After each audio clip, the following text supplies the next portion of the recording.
तो इस वीडियो में हम जानेंगे कि कैसे add-ons of central problems effect करते हैं किसी भी इकोनॉमिक डिसीजंस को या उस देश की गवर्नमेंट के डिसीजंस को।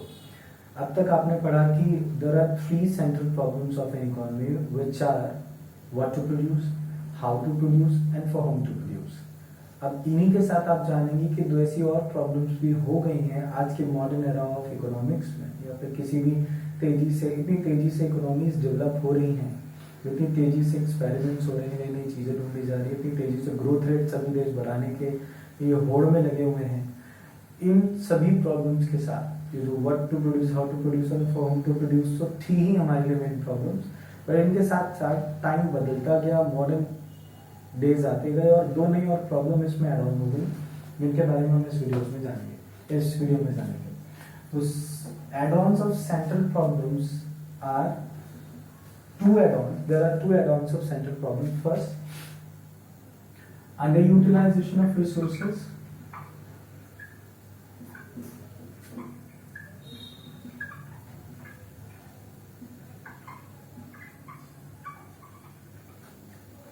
And second,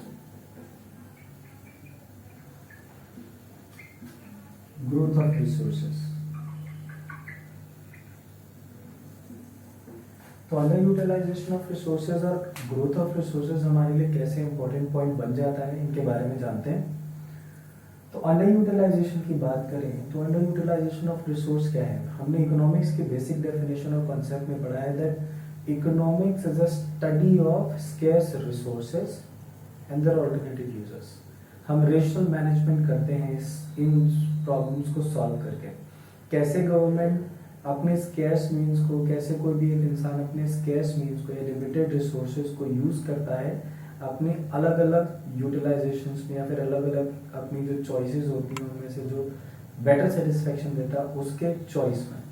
तो यहाँ पर भी हम पूरी सेंट्रल प्रॉब्लम्स में चॉइस ही ढूंढते आए कि लिमिटेड रिसोर्सेज और या तो ऑप्शन ए या तो ऑप्शन बी, कौन सा चूज करें। तो या तो ऑप्शन ए या तो ऑप्शन बी में प्रॉब्लम ऑफ चॉइस क्रिएट हो गई, जो सिर्फ और सिर्फ लिमिटेड रिसोर्सेज की वजह से होता है। बेसिक कॉन्सेप्ट में हमने इसके बारे में जाना। अब बात करते हैं utilization of resources, under utilization of resources की। तो अंडर यूटिलाइजेशन ऑफ रिसोर्सेज इसलिए इंपॉर्टेंट पॉइंट हो जाता है यहाँ पर क्योंकि रिसोर्सेज हमारे पास पहले से ही एक तो लिमिटेड है, पहले से ही कम रिसोर्सेज है, ऊपर से अगर हम उनको भी अंडर यूटिलाइज करें, एग्जाम्पल के तौर पर देखते हैं कि अगर मेरे पास 1000 रुपए हैं और इस 1000 रुपए से मैं 100 यूनिट्स प्रोड्यूस कर सकता हूँ, मेरी कैपेसिटी है 100 यूनिट्स प्रोड्यूस करना, but due to some reasons कि मेरे पास लेबर अच्छा नहीं था, मेरे पास खुद की क्वालिटी अच्छी नहीं है, मेरे पास मशीन अच्छी नहीं है, टेक्नोलॉजी अच्छी नहीं है, रिसोर्सेज बेटर अवेलेबल नहीं है, अच्छा रॉ मटेरियल अवेलेबल नहीं है, तो मैं क्या किया, मैं सिर्फ 80 यूनिट्स ही बना पाया। तो 1000 रुपए में मेरी कैपेसिटी है, जो पोटेंशियल लेवल है मेरा प्रोडक्शन का, पोटेंशियल आउटपुट मेरा जो है वो 100 यूनिट्स है, बट एक्चुअल आउटपुट कितना हुआ? 80 units. That means in every case where potential output is greater than actual output, there is a problem of underutilization of resources. There is always a problem of underutilization of resources. हमारे पास potential ज्यादा है, हम ज्यादा production कर सकते हैं, but हमने actual में उतना प्रोडक्शन नहीं किया।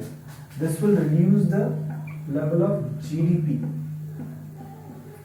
जीडीपी का लेवल ग्रोथ जो होता है वो गिर जाता है, कम हो जाता है, ये ग्रोथ को भी डाउन कर देता है। तो अंडरयूटिलाइजेशन ऑफ रिसोर्सेज हमारे लिए एड ऑन बन जाता है सेंट्रल प्रॉब्लम का। हर गवर्नमेंट को ये सोचना जरूरी हो जाता है, या फिर जो अथॉरिटीज है उन्हें ये सोचना जरूरी हो जाता है कि हम कैसे अंडर यूटिलाइजेशन ऑफ रिसोर्सेज की प्रॉब्लम से ऊपर उठें, यानी हम प्रॉपर या ऑप्टिमम यूटिलाइजेशन ऑफ रिसोर्सेज कर पाए, so that we can increase the level of GDP in the economy. तो ये है हमारे लिए अंडर यूटिलाइजेशन ऑफ रिसोर्सेज की प्रॉब्लम। जो दूसरा एड ऑन है वो है ग्रोथ ऑफ रिसोर्सेज। अब ग्रोथ ऑफ रिसोर्सेज हमारे लिए इस तरीके से इंपॉर्टेंट हो जाता है कि as we all know that कि resources are already scarce, और resources को हम दो तरीके की कैटेगरीज में क्लासिफाई कर सकते हैं, एक रिन्यूएबल और एक नॉन रिन्यूएबल। कुछ ऐसे रिसोर्सेज हैं जो बार बार आते रहते हैं, जैसे कि लकड़ी की अगर हम बात करें तो पेड़ उगते रहेंगे अपने आप, जंगल उगते रहेंगे, अपने आप ही लकड़ी मिलती रहेगी। बट अगर मैं बात करूं फ्यूल की, अगर हम बात करें पेट्रोलियम की, तो petroleum is a non renewable resource, ये बार बार नहीं आएगा। एक बार जितना बन के तैयार हो गया है, अगर हम उसे सारा का सारा एक्सट्रैक्ट कर लें तो वो खत्म हो जाएगा एक लेवल के बाद, उसके बाद नहीं मिलेगा। तो what all the authorities need to do is कि ग्रोथ करते रहे रिसोर्सेज में, कुछ ना कुछ नया रिसोर्स ढूंढते रहे। जैसे कि आज से हम बहुत साल पहले 50-60 साल पहले चले जाएं तो इलेक्ट्रिसिटी अगर प्रोड्यूस होती थी तो हाइड्रो इलेक्ट्रिसिटी प्रोडक्शन मतलब यूज किया जाता था, बांध बना दिए जाते थे, बहुत बड़े बड़े डैम्स बना दिए जाते थे, और उन डैम्स के से एक जगह से पानी छोड़कर टरबाइन घुमाई जाती थी और इलेक्ट्रिसिटी प्रोड्यूस होती थी, तो हाइड्रो इलेक्ट्रिसिटी प्लांट्स से। उसके बाद नई चीजें ढूंढी गई, कुछ नया आया, सोलर एनर्जी आया, बायोगैस आया, बायोमास और बहुत सारी चीजें, न्यूक्लियर एनर्जी है आज के टाइम पे, एटॉमिक एनर्जी है, और भी बहुत सारी चीजें अवेलेबल हैं। और आने वाले टाइम में और नए रिसोर्सेज ढूंढे जाएंगे इलेक्ट्रिसिटी के प्रोडक्शन के लिए। अगर ये प्रोडक्शन में के जो तरीके हैं, ये जो नए रिसोर्सेज हैं, अगर हम ढूंढते रहेंगे तो हमारे पास कभी ऐसा नहीं होगा कि हम कम प्रोडक्शन करें, हम ज्यादा प्रोडक्शन करेंगे। सोचिए पहले सिर्फ हाइड्रो इलेक्ट्रिसिटी पावर प्लांट्स हुआ करते थे, आज के टाइम पर 50 तरीके अवेलेबल हैं। विंड एनर्जी अलग है, हाइड्रो इलेक्ट्रिसिटी अलग है, थर्मल एनर्जी अलग है। इसके बाद हम बायो प्लांट्स, बायोमास, बायोगैस से अलग इलेक्ट्रिसिटी प्रोड्यूस कर लेते हैं। इसके बाद न्यूक्लियर एनर्जी, एटॉमिक एनर्जी अलग है। तो बहुत सारे रिसोर्सेज अवेलेबल हैं और आगे और भी रिसोर्सेज अवेलेबल रहेंगे। नए प्रोडक्शन अवेलेबल, जो टेक्निक ऑफ प्रोडक्शन अवेलेबल रहेंगी। तो जितने ज्यादा टेक्निक ऑफ प्रोडक्शन उतना ही ज्यादा बेटर प्रोडक्शन, ज्यादा से ज्यादा प्रोडक्शन। तो इस तरीके से अगर हम ग्रोथ ऑफ रिसोर्सेज कर पाए, रिसोर्सेज बढ़ा पाए, तो जीडीपी अपने आप बढ़ता रहेगा, जीडीपी में कोई कमी नहीं आएगी, जीडीपी बढ़ता रहेगा तो कंट्रीज डेवलप होते रहेंगे, वहां के लोगों को फायदा मिलता रहेगा, गवर्नमेंट को फायदा मिलता रहेगा। तो गवर्नमेंट के लिए ग्रोथ ऑफ रिसोर्सेज भी जरूरी है।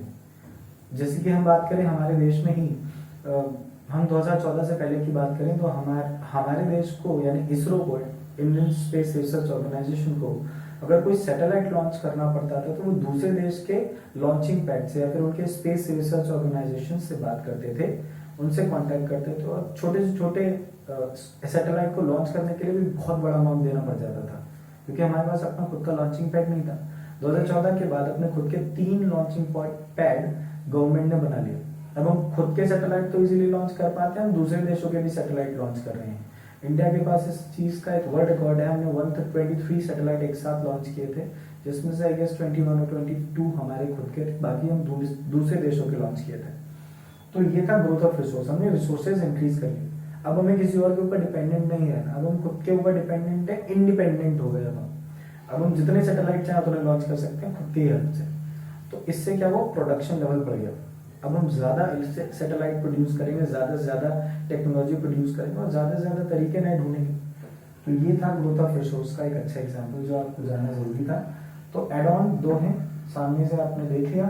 अनयूटिलाइजेशन एक बड़ी समस्या हो जाती है, ये जीडीपी को डाउन कर देता है। वही ग्रोथ ऑफ रिसोर्स अगर हम नहीं कर पाए, अगर हम कम रिसोर्सेज ही रख पाए, यानी पहले के रिसोर्सेज वैसे ही कम है, ऊपर से हम और रिसोर्सेज ढूंढने में नाकामयाब रहे, तो इससे भी जीडीपी डाउन हो जाएगी। ये भी देश की तरक्की, देश की ग्रोथ या देश का डेवलपमेंट को डाउन कर देगा, जो कि सही नहीं होता है। अथॉरिटीज को इसके बारे में जानना, समझना, एनालाइज